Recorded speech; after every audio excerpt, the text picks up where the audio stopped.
نحمدہ ونصلی علی رسولہ الکریم۔ بسم اللہ الرحمن الرحیم۔ دین کی خاطر سختیوں کا برداشت کرنا اور تکالیف و مشقت کا جھیلنا۔ حضور اقدس صلی اللہ علیہ وسلم اور صحابہ کرام رضی اللہ عنہم نے دین کے پھیلانے میں جس قدر تکلیفیں اور مشقت برداشت کی ہیں، ان کا برداشت کرنا تو درکنار، اس کا ارادہ کرنا بھی ہم جیسے نالائقوں سے دشوار ہے۔ تاریخ کی کتابیں ان واقعات سے بھری ہوئی ہیں، مگر ان پر عمل کرنا تو علیحدہ رہا، ہم ان کے معلوم کرنے کی بھی تکلیف نہیں کرتے۔ اس باب میں چند قصوں کو نمونہ کے طور پر ذکر کرنا ہے۔ ان میں سب سے پہلے خود حضور اکرم صلی اللہ علیہ وسلم کے ایک قصہ سے ابتدا کرتا ہوں کہ حضور صلی اللہ علیہ وسلم کا ذکر برکت کا ذریعہ ہے۔ حضور اکرم صلی اللہ علیہ وسلم کے طیف کے سفر کا قصہ۔ نبوت مل جانے کے بعد 9 برس تک نبی اکرم صلی اللہ علیہ وسلم مکہ مکرمہ میں تبلیغ فرماتے رہے اور قوم کی ہدایت اور اصلاح کی کوشش فرماتے رہے، لیکن تھوڑی سی جماعت کے سوا جو مسلمان ہو گئی تھی اور تھوڑے سے ایسے لوگوں کے علاوہ جو باوجود مسلمان نہ ہونے کے آپ کی مدد کرتے تھے، اکثر کفار مکہ آپ صلی اللہ علیہ وسلم کو اور آپ کے صحابہ رضی اللہ عنہم اجمعین کو ہر طرح کی تکلیفیں پہنچاتے تھے، مذاق اڑاتے تھے اور جو ہو سکتا تھا اس سے درگزر نہ کرتے تھے۔ حضور صلی اللہ علیہ وسلم کے چچا ابو طالب بھی انہی نیک دل لوگوں میں تھے جو باوجود مسلمان نہ ہونے کے حضور صلی اللہ علیہ وسلم کی ہر قسم کی مدد فرماتے تھے۔ 10ویں سال میں جب ابو طالب کا بھی انتقال ہو گیا تو کافروں کو اور بھی ہر طرح کھلے مہار اسلام سے روکنے اور مسلمانوں کو تکلیف پہنچانے کا موقع ملا۔ حضور اقدس صلی اللہ علیہ وسلم اس خیال سے طیف تشریف لے گئے کہ وہاں قبیلہ ثقیف کی بڑی جماعت ہے، اگر وہ قبیلہ مسلمان ہو جائے تو مسلمانوں کو ان تکلیفوں سے نجات ملے اور دین کے پھیلنے کی بنیاد پڑ جائے۔ وہاں پہنچ کر قبیلہ کے 3 سرداروں سے جو بڑے درجے کے سمجھے جاتے تھے گفتگو فرمائی اور اللہ کی دین کی طرف بلایا اور اللہ کے رسول کی یعنی اپنی مدد کی طرف متوجہ کیا، مگر ان لوگوں نے بجائے اس کے کہ دین کی بات کو قبول کرتے یا کم سے کم عرب کی مشہور مہمان نوازی کے لحاظ سے ایک نووارد مہمان کی خاطر مدارت کرتے، صاف جواب دے دیا اور نہایت بے رخی اور بد اخلاقی سے پیش آئے۔ ان لوگوں نے یہ بھی گوارا نہ کیا کہ آپ صلی اللہ علیہ وسلم یہاں قیام فرما لیں۔ جن لوگوں کو سردار سمجھ کر بات کی تھی کہ وہ شریف ہوں گے اور مہذب گفتگو کریں گے، ان میں سے ایک شخص بولا کہ اوہو، آپ ہی کو اللہ نے نبی بنا کر بھیجا ہے۔ دوسرا بولا کہ اللہ کو تمہارے سوا کوئی اور ملتا ہی نہیں تھا جس کو رسول بنا کر بھیجتے۔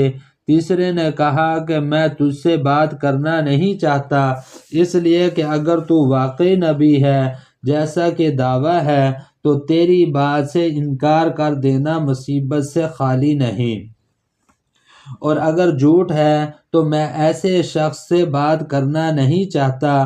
اس کے بعد ان لوگوں سے نا امید ہو کر حضور اکرم صلی اللہ علیہ وسلم نے اور لوگوں سے بات کرنے کا ارادہ فرمایا کہ آپ صلی اللہ علیہ وسلم تو ہمت اور استقلال کے پہاڑ تھے، مگر کسی نے بھی قبول نہ کیا، بلکہ بجائے قبول کرنے کے حضور صلی اللہ علیہ وسلم سے کہا کہ ہمارے شہر سے فوراً نکل جاؤ اور جہاں تمہاری چاہت کی جگہ ہو وہاں چلے جاؤ۔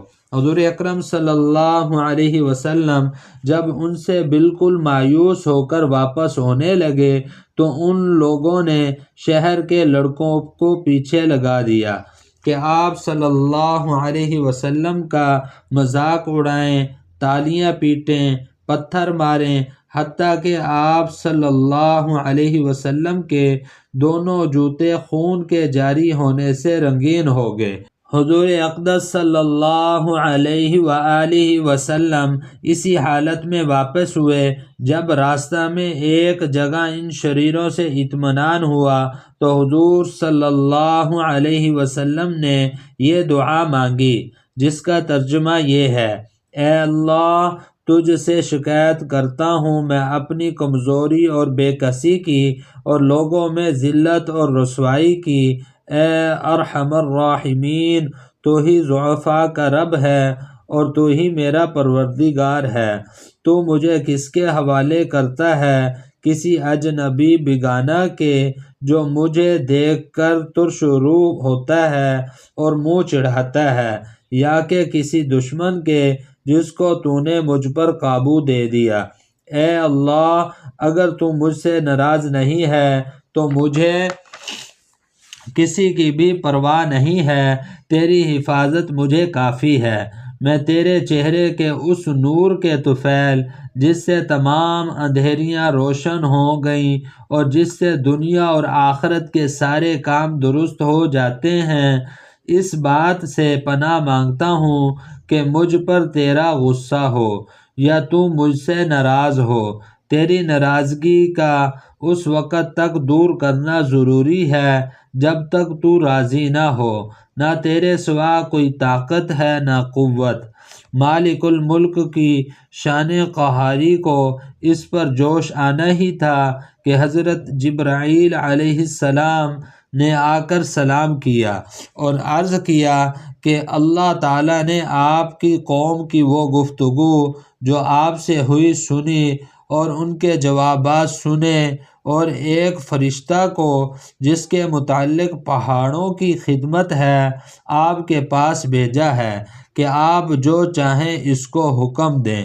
اس کے بعد اس فرشتے نے سلام کیا اور عرض کیا کہ جو ارشاد ہو میں اس کی تعمیل کروں۔ اگر ارشاد ہو تو دونوں جانب کے پہاڑوں کو ملا دوں جس سے یہ سب درمیان میں کچل جائیں، یا اور جو سزا آپ تجویز فرمائیں۔ حضور صلی اللہ علیہ وسلم کی رحیم و کریم ذات نے جواب دیا کہ میں اللہ سے اس کی امید رکھتا ہوں کہ اگر یہ مسلمان نہیں ہوئے تو ان کی اولاد میں سے ایسے لوگ پیدا ہوں جو اللہ کی پرستش کریں اور اس کی عبادت کریں۔ یہ ہیں اخلاق اس کریم ذات کے جس کے ہم لوگ نام لیوا ہیں کہ ہم ذرا سی تکلیف سے، کسی کی معمولی سی گالی دے دینے سے ایسے بھڑک جاتے ہیں کہ پھر عمر بھر اس کا بدلہ نہیں اترتا۔ ظلم پر ظلم اس پر کرتے رہتے ہیں اور دعویٰ کرتے ہیں اپنے محمدی ہونے کا، نبی صلی اللہ علیہ وسلم کے پیرو بننے کا۔ نبی کریم صلی اللہ علیہ وسلم اتنی سخت تکلیف اور مشقت اٹھانے کے باوجود نہ بد دعا فرماتے ہیں نہ کوئی بدلہ لیتے ہیں۔